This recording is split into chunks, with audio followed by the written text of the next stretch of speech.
Hi, welcome to Rushiya's channel. आज हम पढ़ने वाले हैं hereditary and evolution, the transmission of characters और trait of parents to their offspring. This process is called inheritance. जैसे कि जो पेरेंट्स की जो कैरेक्टर्स है वो उनके ऑफस्प्रिंग्स में ट्रांसफ़र होते हैं, उसको हम इनहेरिटेंस बोलते हैं। फॉर एग्जाम्पल, जैसे कि ये जो है ये मदर है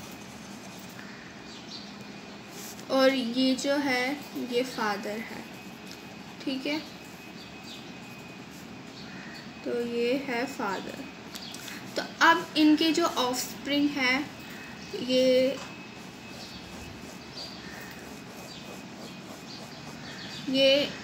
इनके ऑफस्प्रिंग है, ये गर्ल है और ये जो है ये बॉय है।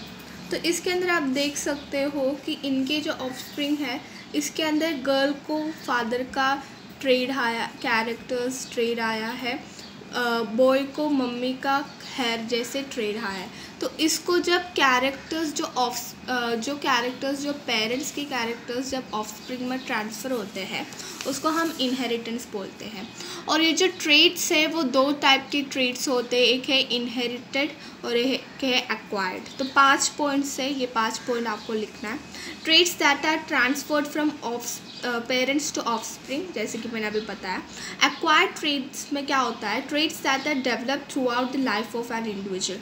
जैसे कि हम जो पढ़ते हैं, नहीं तो हम कुछ डांस करना सीखते हैं, नहीं तो म्यूज़िक सीखते हैं।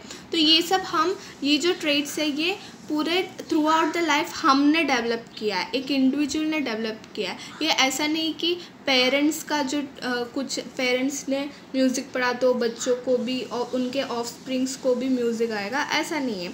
जो थ्रू आउट द लाइफ जो डेवलप करते हैं उसको एक्वायर्ड बोलते हैं। फॉर एग्जाम्पल, इनहेरिटेड में हाइट, स्किन कलर ये सब आता है। एक्वायर्ड में लर्निंग म्यूज़िक वो सब आता है, ठीक है। और ट्रेड्स जो है दे डायरेक्ट एवोल्यूशन, मतलब एवोल्यूशन इनहेरिटेड ट्रेड जो है वो they are directly connected to evolution.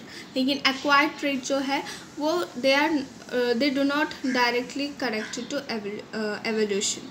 ये जो है ये जीन में पाए जाते हैं ट्रेड्स, लेकिन ये acquired trait they are develop during lifetime. They pass to next generation, जैसे कि इनहेरिटेड ट्रेड है, जैसे कि मैंने इधर बताया, तो ये पास ऑन हुआ नेक्स्ट जनरेशन में, लेकिन ये did not pass to next generation. अब ये है all progeny of asexual reproduction have same genetic material. जैसे कि अमीबा आपने देखा होगा, तो अमीबा में क्या है, उसको ज़्यादा जेनेटिक मेकअप नहीं है। जैसे कि अमीबा और पैरामीशियम और ये सब जो क्या है ये इसके अंदर ज़्यादा जेनेटिक मेकअप नहीं है, तो उसको बोलते हैं असेक्सुअल रिप्रोडक्शन में ज़्यादा जेनेटिक मेकअप नहीं होता। सेम जेनेटिक मेकअप होता है जैसे पेरेंट्स का जेनेटिक मेकअप है वही ऑफस्प्रिंग्स का होता है। लेकिन progeny of animal which reproduce sexually have variation. तो जो सेक्सुअली रिप्रोड्यूस होता है उसमें बहुत ज़्यादा वेरिएशन होता है। अब वेरिएशन का इम्पोर्टेंस क्या है, वेरिएशन क्यों होता है? वेरिएशन नाम सुना तो याद रखना एवोल्यूशन। वेरिएशन हुआ तो ही एवोल्यूशन होगा। So it is a raw material for evolution. क्यों? जैसे कि पहले जो बहुत पुराने ज़माने में ज़्यादा पोल्यूशन नहीं होता था, राइट।